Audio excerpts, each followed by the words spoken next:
നമസ്കാരം. നമസ്കാരം.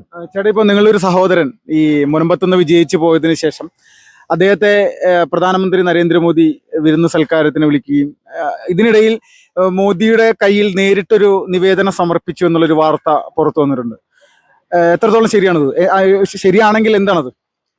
നിവേദനം എന്ന് പറയുന്നത് ഞങ്ങളുടെ നാട്ടിൽ നിന്ന് ഒരു സാധാരണക്കാരൻ ഒരു മത്സ്യത്തൊഴിലാളി, ഒരു ഓട്ടോറിക്ഷ തൊഴിലാളിയുമായ ഒരു വ്യക്തി BJPയിൽ മെമ്പർഷിപ്പ് എടുത്തതിന് ശേഷം ആദ്യമായി ഇവിടെ BJPയുടെ ഒരു ബാനറിൽ മത്സരിക്കുകയും ആ മത്സരത്തിൽ വിജയിച്ചതിന് ശേഷം ഒരു സാധാരണ വ്യക്തികളായ മത്സ്യത്തൊഴിലാളികളുടെ മനസ്സിൽ അവരുടെ ഗ്രാമത്തെക്കുറിച്ച് കുറേയേറെ സ്വപ്നങ്ങളുണ്ട്.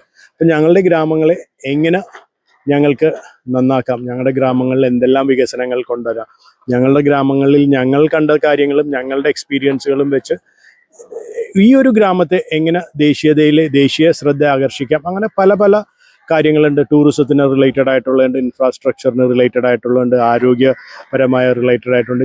കാരണം ഞങ്ങൾ ഇപ്പോഴും ഒരു വളരെ പിന്നോക്കം നിൽക്കുന്ന ഒരു ഗ്രാമമാണിത്.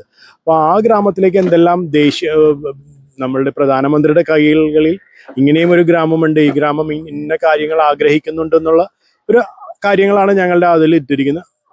അതിനുപരി ഞങ്ങൾ ഈ വഖഫ് എന്ന ഈ ദുർഭൂതത്തിൻ്റെ പിടിയിലാക്കിയ വഖഫ് ബോർഡ് എന്ന് പറയുന്ന സംഘടനയും അതിന് പിന്നിൽ പ്രവർത്തിച്ച ആൾക്കാരും, പിന്നീട് വഖഫ് സംരക്ഷണ വേദി, വഖഫ് സംരക്ഷണ സമിതി എന്നും പറഞ്ഞിട്ട് വീണ്ടും വന്ന ജിഹാദികളുടെ കൂട്ടിക്കൊടുപ്പുകാരായ മുൻ തീവ്രവാദ സംഘടനകൾ, നിരോധിക്കപ്പെട്ട സംഘടനകളിൽ പ്രവർത്തിച്ചിരുന്ന ചില ആളുകൾ ഇവിടെ വന്ന് ഈ ജനങ്ങളെ ഇവിടെ നിന്ന് ഇറക്കിക്കൊണ്ടു പോകാനായിട്ട് അവർ ചെയ്ത കാര്യങ്ങൾ. അപ്പോൾ ഞങ്ങൾ ചെയ്തതെന്ന് പറഞ്ഞു കഴിഞ്ഞാൽ ഈ വഖഫ് സംരക്ഷണ വേദി, വഖഫ് സംരക്ഷണ സമിതി, അതിൻ്റെ മുന്നിലുള്ള കമ്മിറ്റികളും ഇപ്പോഴുള്ള കമ്മിറ്റികളും അതിൽ ആരെല്ലാം ഉണ്ടായിരുന്നു, ഇവരുടെ എല്ലാവരുടെയും ഡീറ്റെയിൽസും എല്ലാവരുടെയും കാര്യങ്ങളും ഇൻക്ലൂഡിങ് പാസ്പോർട്ട് കോപ്പി വരെയും. കാരണം ഞങ്ങളുടെ വീടുകൾ അവരുടേതാണെന്ന് പറഞ്ഞിട്ട് കട്ടുകൊണ്ടുപോകാൻ വന്ന ഒരു കൂട്ടം തീവ്രവാദികളാണ്. അപ്പോൾ ഈ തീവ്രവാദികൾ ആരാണെന്ന് അന്വേഷിക്കേണ്ട ഒരു കടമ ഞങ്ങൾക്കുണ്ട്. എല്ലാവരെയും ഒരു 32ഓളം പേരുടെ ഫുൾ ലിസ്റ്റ് അവരുടെ കാര്യങ്ങൾ ഞങ്ങളെ കൊണ്ടാവുന്ന ഒരു ഈ സാധാരണ മത്സ്യത്തൊഴിലാളികൾക്ക് ചെയ്ത് കിട്ടാവുന്ന എല്ലാവരുടെയും 32 പേരുടെ ലിസ്റ്റ് ഞങ്ങൾ തയ്യാറാക്കി, കിട്ടാവുന്ന പാസ്പോർട്ട് കോപ്പികൾ ഞങ്ങളെ കൊണ്ടാവുന്ന രീതിയിലെടുത്ത് ഇവരുടെ എല്ലാ ഡീറ്റെയിൽസും ഇൻക്ലൂഡിങ് ഫോട്ടോസും ഇവർ എവിടെയൊക്കെ പോയി ആരെയൊക്കെ കണ്ടിരുന്നുവെന്നും ഞങ്ങൾ തന്നെ അവരെ പിന്തുടർന്ന് ഞങ്ങൾ തന്നെ എടുത്തിരുത്തേക്കുന്ന ഫോട്ടോസും ആരെയൊക്കെ കണ്ടുവരുന്നതും അങ്ങനെ ഞങ്ങളെ കൊണ്ടാവുന്നത് ഒരു 73ഓളം വരുന്ന ഒരു പേജസിൽ ആണ് ഞങ്ങൾ ഈ സാധനങ്ങൾ ആ ഒരു കാര്യത്തിൽ കൊടുത്തിരിക്കുന്നത്. അതിലുപരി അതിനകത്ത് ഈ വഖഫ് സംരക്ഷണ വേദി, വഖഫ് സംരക്ഷണ സമിതിയുടെ ആളുകൾ മാത്രമല്ല, കാരണം ഇതൊരു പുതിയ നിവേദനമായതുകൊണ്ട് ഞങ്ങളുടെ ഭൂസംരക്ഷണ സമിതിയുടെ ഏതാനും നേതാക്കന്മാരുടെ കാര്യങ്ങളും, കാരണം ഈ നാട്ടിലെ ജനങ്ങളെ ഒരു രീതിയിൽ ചതിച്ചിട്ടാണ് അവർ സമരം നിർത്തിയത്. അപ്പോൾ അവരും, ഞങ്ങൾക്ക് ബലമായ സംശയമുണ്ട്, അവരും വഖഫിന് വേണ്ടി ഇടനിലക്കാരായി നിന്ന് ഈ നാടിനെ ഒറ്റിക്കൊടുക്കാവരാണോ എന്ന്. അതിൽ ഏതാനും പേർക്ക് കുറച്ച് ക്രിമിനൽ റെക്കോർഡ്സും കാര്യങ്ങളൊക്കെ ഉണ്ട്. അപ്പോൾ അവരുടെ കാര്യങ്ങൾ, അവരുടെ പാസ്പോർട്ട് കോപ്പീസും അവരിപ്പോൾ എന്താണ് ചെയ്തുകൊണ്ടിരിക്കുന്നതെന്നും അവരെന്തൊക്കെയായിരുന്നു, എന്തിലേക്ക് അവർ ഇൻവോൾവ് ആയിരുന്നെന്നും അതെല്ലാം ഉൾപ്പെടുത്തിക്കൊണ്ട് ഒരു ശക്തമായ ഒരു നിവേദനം അതിൽ ഞങ്ങൾ പ്രത്യേകം പറയുന്നുണ്ട്. ഒരു NIA അന്വേഷണം വേണമെന്ന്. NIA അന്വേഷണം PFIക്കെതിരെയാണോ നിങ്ങൾ ഉദ്ദേശിക്കുന്നത്? കാരണം ഈ വഖഫ് സംരക്ഷണ വേദിയും വഖഫ് സംരക്ഷണ സമിതിയുടെയും ആളുകളിലേക്ക് നമ്മൾ പോയി കഴിഞ്ഞാൽ അവരെല്ലാവരും മുൻ PFI പ്രവർത്തകരായിരുന്നു. അവർക്ക് എന്ത് കാര്യം, ഈ മുനമ്പുമായിട്ട് എന്ത് ബന്ധം അവർക്ക്? ഇവന്മാരാരാണ് ഞങ്ങളുടെ വീട് വന്ന് അവരുടെ വീടാണെന്ന് അവകാശപ്പെടാൻ? അപ്പൊ എൻ്റെ വീട് അടിച്ചുകൊണ്ട് പോകാൻ വരുന്ന ഒരുത്തനെ കുറിച്ച് അന്വേഷിക്കേണ്ട ഒരു കടമ എനിക്കുണ്ട്. അപ്പൊ എൻ്റെ നാട്ടുകാരും അവരുടെ കൂടെ ചേർന്നിട്ടുണ്ടെങ്കിൽ അവരെ കുറിച്ച് അന്വേഷിക്കേണ്ട ഒരു കടമ ഒരു നാട്ടുകാരൻ എന്ന നിലയിലുണ്ട്. അതുകൊണ്ടാണ് ഭൂസംരക്ഷണ സമിതിയുടെ ആളുകളുടെ അവർ കൂടുന്നതും ഒരു ഭൂസംരക്ഷണ സമിതിനെ കുറിച്ച് അവരുടെ യാത്രകൾ അവരെയൊക്കെ പോയി കണ്ടിട്ടുണ്ടെന്നും അവരൊരു ഏകദേശം ഒരു 9ഓളം പിക്ചേഴ്സ് അവരാരെങ്കിലായിട്ട് ഞങ്ങൾക്ക് സംശയം തോന്നിയ ആൾക്കാരായിട്ട് നിൽക്കുന്ന പിക്ചേഴ്സും അവരുടെ കാര്യങ്ങൾ ഇൻക്ലൂഡിങ് അവരുടെ പാസ്പോർട്ട് കോപ്പീസ് വരെ പ്രധാനമന്ത്രിക്ക് നേരിട്ട് കൈമാറി ഇവരെയും ഈ NIA അന്വേഷണത്തിൽ ഇവരെയും ഉൾപ്പെടുത്തണമെന്ന് നമ്മൾ പ്രത്യേകം പറഞ്ഞിട്ടുണ്ട്.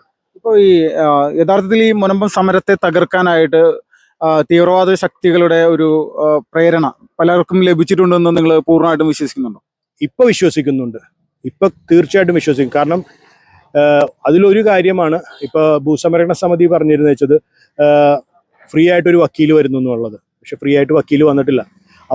അതിന് ഞങ്ങളുടെ ബലമായ സംശയം ഡൽഹിയിൽ വക്കീലിനെ കൊടുക്കാതെ, അതായത് ഒരു എക്സ്പാട്രിയേറ്റ് വിധി ഉണ്ടാക്കിയെടുക്കാൻ വേണ്ടിയായിരുന്നു ഭൂസംരക്ഷണ സമിതി. പക്ഷേ ദൈവാനുഗ്രഹവും ഞങ്ങളുടെ എല്ലാവരുടെയും ഭാഗ്യവും കാരണം ഞങ്ങൾക്ക് BJP കേരള ഘടകത്തിന്റെ സഹായം കിട്ടുകയും രാജീവ് ചന്ദ്രശേഖർജിയുടെ ബാക്കിയുള്ള എല്ലാ മെമ്പേഴ്സിന്റെ സഹായത്തോടെ മനീന്ദർ സിംഗ് എന്ന് പറയുന്ന ഒരു വളരെ പ്രശസ്തനായ ഒരു വക്കീലിനെയാണ് ഞങ്ങൾക്ക് കിട്ടിയിരിക്കുന്നത്. അപ്പോൾ അദ്ദേഹം ഞങ്ങളുടെ കേസുകൾ ഇപ്പോൾ ന്യൂഡൽഹി സുപ്രീം കോർട്ടിൽ കൈകാര്യം ചെയ്തുകൊണ്ടിരിക്കുകയാണ്. അപ്പോൾ എന്താണ് ഇപ്പോൾ അവസാനത്തെ നിങ്ങളുടെ ഒരു പ്രതീക്ഷ? അത് വലിയൊരു വിജയത്തിലേക്ക് ഈ മുനമ്പം സമരം എത്തുമെന്ന് തന്നെയാണോ നിങ്ങൾ പ്രതീക്ഷിക്കുന്നത്? ഞങ്ങളെ ആരെല്ലാം പ്രശ്നത്തിൽ കൊണ്ടുവച്ച് അടിച്ചിട്ടുണ്ട് അവരെല്ലാവരെയും ഞങ്ങൾ നിയമത്തിന്റെ മുന്നിൽ കൊണ്ടുവന്നിരിക്കും. ആരെല്ലാം ഞങ്ങൾക്ക് പിന്നിൽ, അതിൽ ഏറ്റവും സങ്കടം ഞങ്ങളുടെ നാട്ടുകാർ വരെയും അതിന് കൂട്ടുകുന്നുള്ളതാണ്. ഞങ്ങൾ വിശ്വസിച്ച് ഞങ്ങൾ സഹോദര തുല്യം കണ്ടിരുന്ന വെച്ച ആൾക്കാർ വരെയും ഞങ്ങൾ ഒറ്റിക്കൊടുത്തു പൈസ. കാരണം ഇപ്പോൾ നിങ്ങൾക്ക് പറഞ്ഞാൽ വിശ്വസിക്കില്ല, ഭൂസംരക്ഷണ സമിതിയിൽ ഉണ്ടായിരുന്ന ആൾക്കാരൊക്കെ ഇപ്പോൾ വലിയ കാശുകാരായി. തെളിവുകൾ അത്രയ്ക്ക് തരാനുള്ള തെളിവുകൾ ഇല്ലാത്ത കാരണം, പക്ഷേ സ്ഥലം അന്വേഷിച്ച് കിടക്കണ്ടെന്നും ഉടുതുണിക്ക് മറുതുണിയില്ലാത്ത ആൾക്കാർ ഇപ്പോൾ വീട് വെക്കാനായിട്ട് സ്ഥലം അന്വേഷിച്ച് ഇവിടെ നിന്ന് 10 കിലോമീറ്റർ മാറിപ്പോയി അന്വേഷിച്ച കഥകൾ ഇതെല്ലാം ഇവിടെ കേൾക്കുന്നുണ്ട്.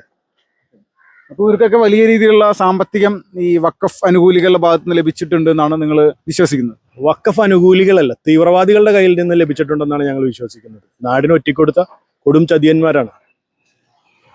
ചേട്ടാ നമസ്കാരം. ഇപ്പോൾ ഇവർ ഈ പറയുന്നതൊക്കെ കേട്ടിട്ട് എന്താണെന്ന് തോന്നുന്നു? പേരെന്തായിരുന്നു ചേട്ടാ? എൻ്റെ പേര് മണിയപ്പൻ. ചേട്ടൻ ഇപ്പോൾ BJP-യുടെ സജീവ പ്രവർത്തനമാണോ? ഞാൻ BJP-യുടെ മണ്ഡലം സെക്രട്ടറിയാണ്.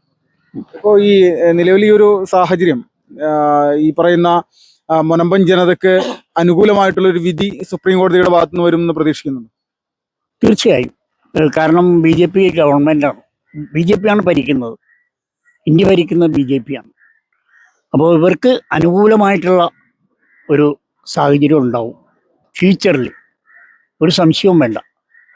ഇപ്പോൾ ഇത് ഒരു തീരദേശ, വളരെ വിദ്യാഭ്യാസം കുറഞ്ഞ തീരദേശത്തുള്ള ഒരിത്, അവിടെ ഫിലിപ്പ് എന്ന് പറയുന്ന ഒരു വ്യക്തി, ആ വ്യക്തി ഒരു മിക്ക രാജ്യങ്ങൾ സന്ദർശിച്ച ഒരു വ്യക്തിയാണ് ജോലി സംബന്ധമായിട്ട്.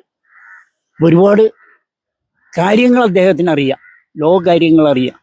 ആ ഫിലിപ്പിൻ്റെ നേതൃത്വത്തിലാണ് ഇന്ന് ഈ സമരം ഇവിടെ മുന്നോട്ട് പോയിക്കൊണ്ടിരിക്കുന്നത്. അപ്പോൾ ഇതിനുള്ള വഴി ഒരുക്കി കൊടുക്കുന്നതും സഹായം ചെയ്യുന്നതും എല്ലാം ഫിലിപ്പിൻ്റെ നേതൃത്വത്തിലാണ്. അല്ലാതെ പാവപ്പെട്ട മത്സ്യത്തൊഴിലാളികൾ അവർ ഈ നാട്ടിൽ കടലിൽ പോയി വന്ന് വീട്ടിൽ വന്ന് അവരുടെ ഇത് ചെയ്യുന്നു. പക്ഷെ മറ്റുള്ള ഇതൊന്നും അവർക്കറിയില്ല, ലോകം എന്താണെന്നുള്ളത് അവർക്കറിയില്ല. അപ്പോൾ ഫിലിപ്പിനെ പോലെയുള്ളൊരു വ്യക്തിയെ കിട്ടിയപ്പോൾ ആണ് ഈ സമിതി തന്നെ ശക്തമായത്.